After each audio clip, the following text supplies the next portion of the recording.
Isang grupo ng mga treasure hunter ang naguhukay sa ilalim ng isang malaking patay na puno.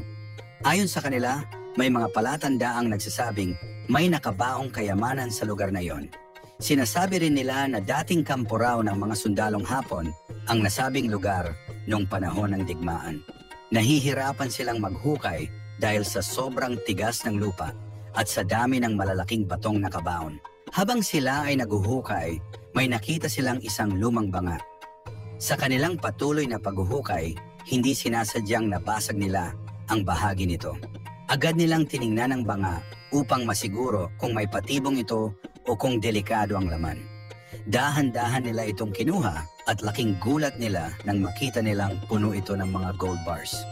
Hindi sila makapaniwala sa kanilang nakita, parang isang kayamanang matagal nang nakatago. Napatingin sila sa isa't isa, sabik at kinakabahan sa parehong pagkakataon. Agad nilang pinag-usapan kung ano ang dapat gawin sa kanilang natuklasan. Sa isip nila, ito na marahil ang magbabago sa takbo ng kanilang buhay.